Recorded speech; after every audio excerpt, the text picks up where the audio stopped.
साथियों नमस्कार। आप सबों की कमेंट्स को देख करके बहुत खुश हुआ हूं।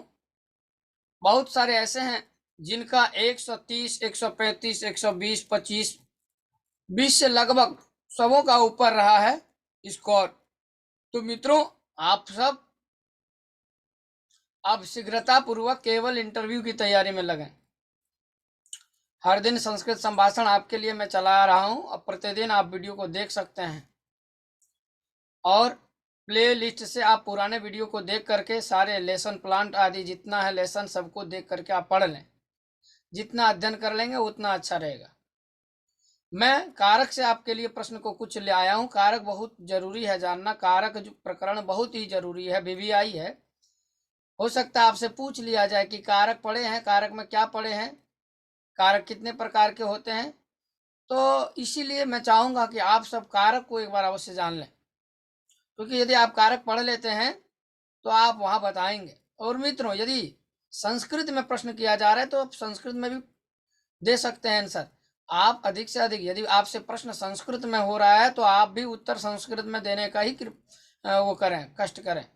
यदि संस्कृतेन प्रश्नः क्रियते तो भवन्तः भवत्यः च सर्वे सर्वाः संस्कृतेन एव उत्तराणि दद्युः।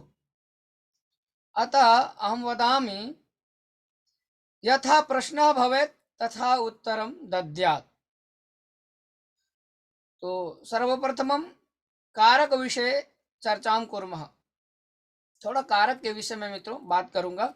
आइए तो कारक के विषय में जानते हैं थोड़ा बहुत, और इसी आधार पे आप और एक्स्ट्रा तैयारी कर लेंगे। मित्रों, मैं आपको यह मार्गदर्शन कर रहा हूं आप सबों को के लिए।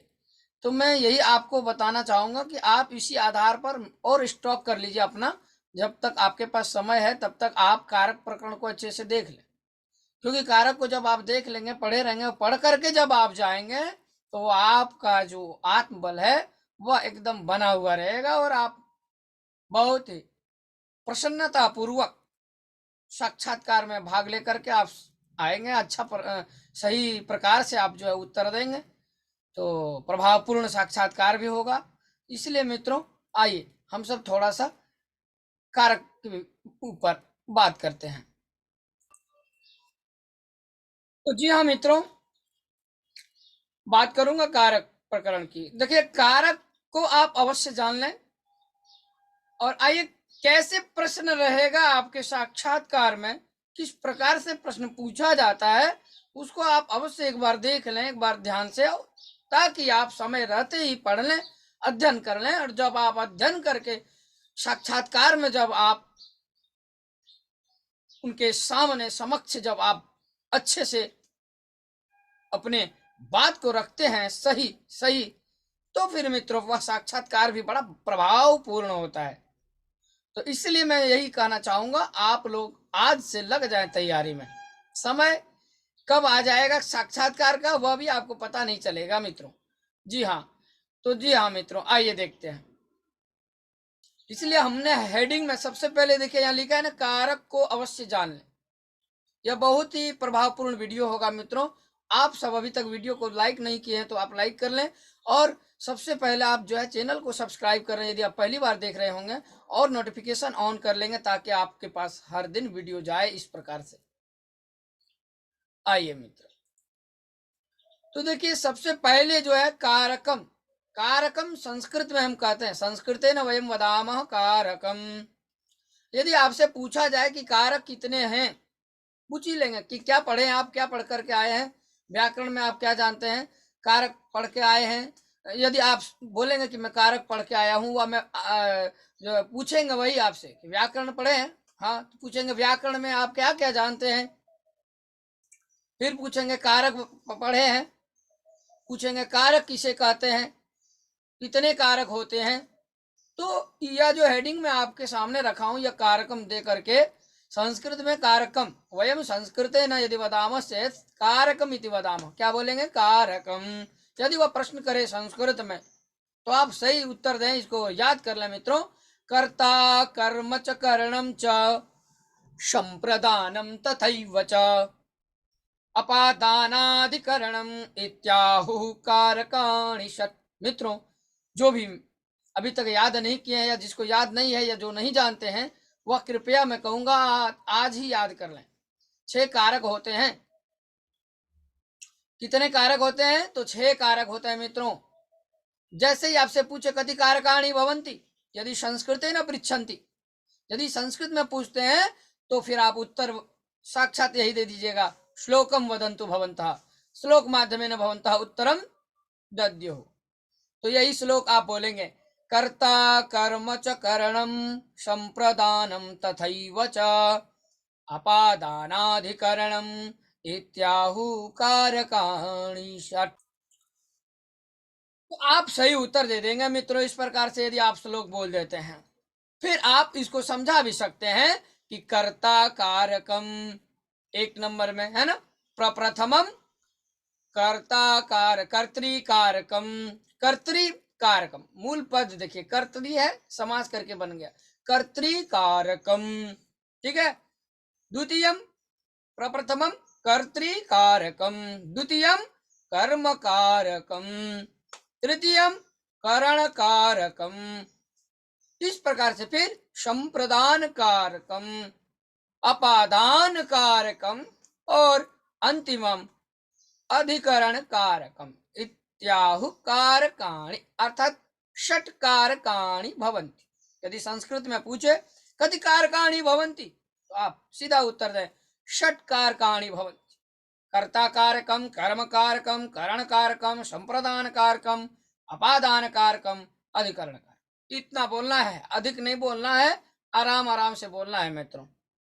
तो इस प्रकार से 6 कारक आप दर्शा देना। यदि केवल पूछे कति कारकाणि तो षट कारकाणि, ऐसे भी आप उत्तर दे सकते हैं। आप बोलेंगे षट कारकाणि के अति कानि, 6 कारक कौन कौन होते हैं? कहेंगे षट कारकाणि कानि, श्रावयतु, सुनाओ। तो आप फिर वहां बोले, पहले इसको गा दें, कर्ता कर्म च करणम संप्रदानम तथैव च अपादानाधिकरणम इत्याहु कारकाणि षट्। इस तरह से आप इसको गा देंगे। फिर आप बोल देंगे कि कर्ता कारक, कर्म कारकम, संस्कृत में यदि कहेंगे तो कर्ता कारकम, इस तरह बोलें। यदि हिंद्याम वक्तव्यम चेत कर्ता कारक, कर्म कारक, करण कारक, संप्रदान कारक, अपादान कारक, अधिकरण कारक, हिंदी में बोलना है तो। और यदि संस्कृत न वक्तव्य, यदि संस्कृत में प्रश्न कर रहा है तो आप उत्तर भी संस्कृत में रखें। षट कारकाणि भवन्ति, कर्ता का कर्तृकारकम, कर्म कारकम, करण कारकम, संप्रदान कारकम, अपादान कारकम और अधिकरण कारक। ठीक, इतना आप कहेंगे मित्रों। जब 6 कारक हो जाएगा फिर आपसे प्रश्न पूछा जाएगा। हो सकता है आपसे पूछे कि थोड़ा डिफिनेशन बताइए, परिभाषा बताइए कारक की। तो भैया आप सब कारक की परिभाषा भी जान लें। क्रियाजनकत्वम कारकत्व या क्रियान्वयित्वम कारकत्वम।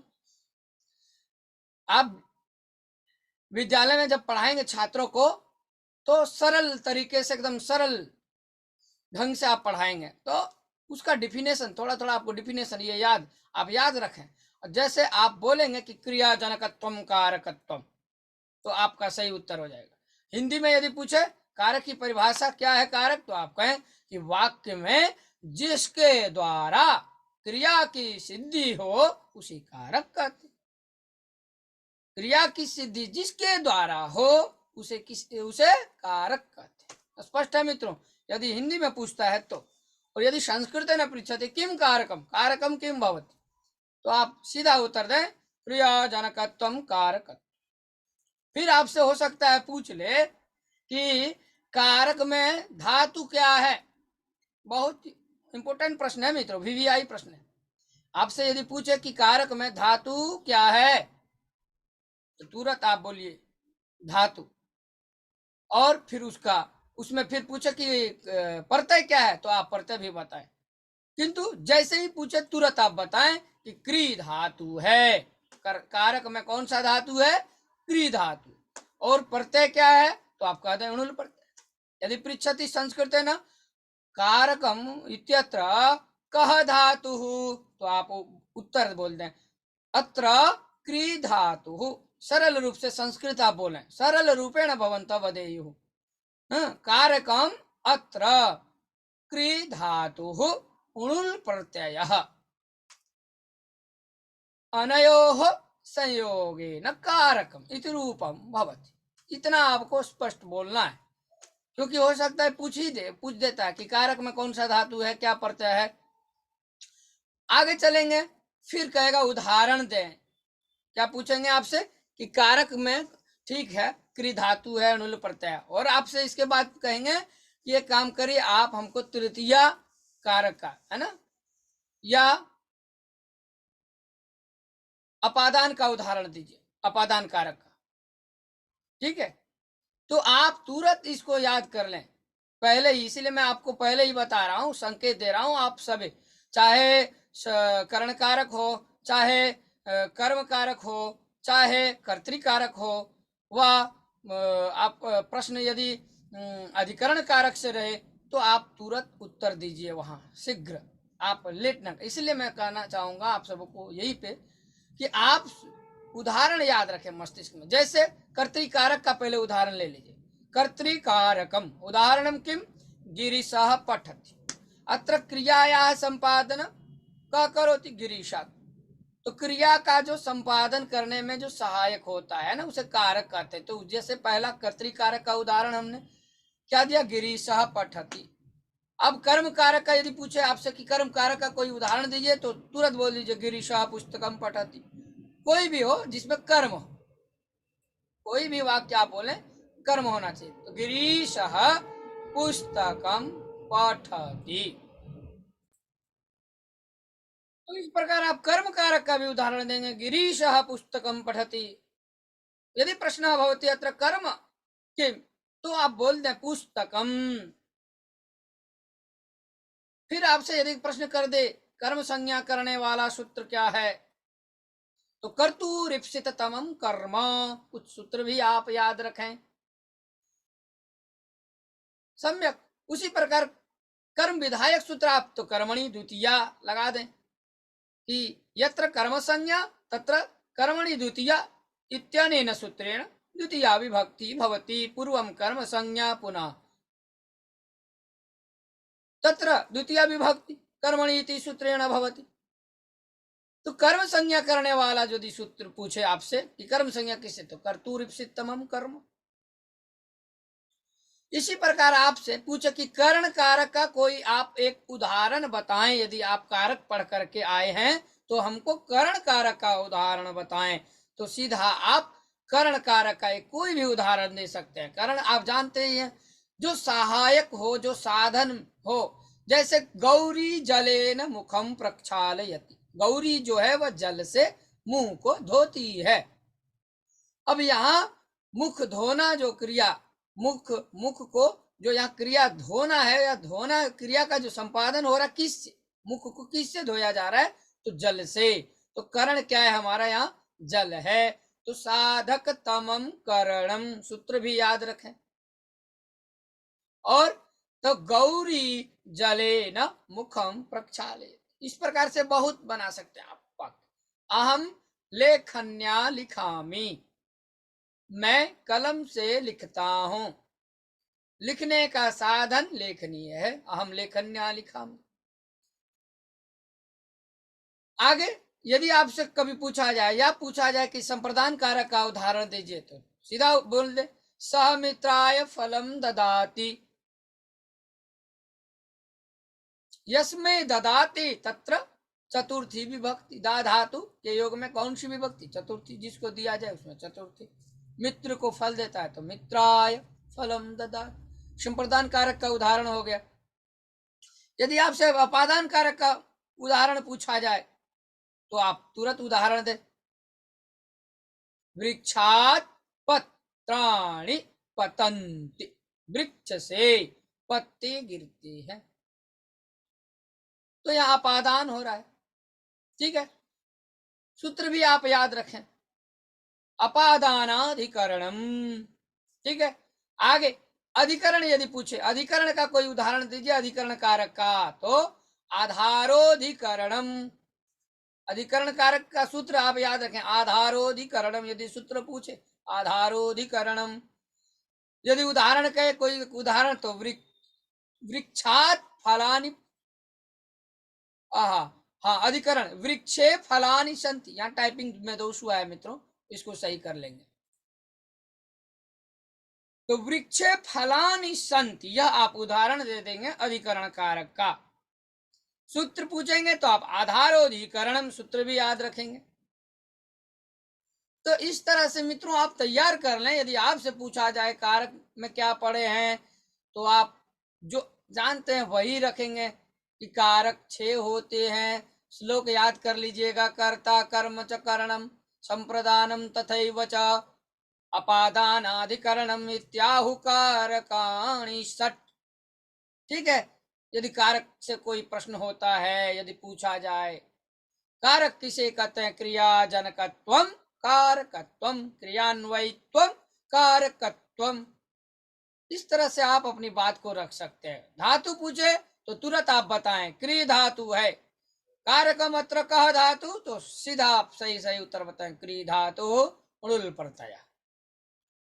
यदि आपसे हिंदी में प्रश्न कर रहा है तो आप कह दें कारक किसे कहते हैं, तुरंत बताएं वाक्य में जिसके द्वारा क्रिया की सिद्धि हो उसे कारक कहते हैं। और इस तरह से आप जो है मित्रों अवश्य जान लें। तो इस प्रकार से मित्रों आज का जो यह आप लोगों के लिए मैं प्रस्ताव या दिशा निर्देश रखा, मैं समझता हूं बहुत ही महत्वपूर्ण होगा। आप सबों के लिए यह बहुत ही महत्वपूर्ण है। तो अवश्य आप सब कारक को पढ़ लें। यदि नहीं पढ़े हैं, प्ले लिस्ट में भी मैं व्याकरण विधि में भी पढ़ाया हूं, और अनेक सारे विद्वान हैं जिन्होंने यूट्यूब पे पढ़ाए हुए हैं, तो आप उनका भी वीडियो देख सकते हैं मित्रों। तो आप कारक को पढ़ लेंगे अच्छे से। इसके बाद मित्रों फिर मिलते हैं हम नेक्स्ट क्लास में। आज के लिए इतना ही मित्रों। पहली बार देख रहे होंगे तो आप वीडियो को तो अवश्य ही लाइक करेंगे, और साथ ही साथ मित्रों अन्य मित्रों तक भी इसको पहुंचाना, शेयर करना मित्रों। आज के लिए इतना ही मित्रों। नमः संस्कृताय, जयतु संस्कृतम, जयतु भारतम। आप सभी को ढेर सारी शुभकामनाएं।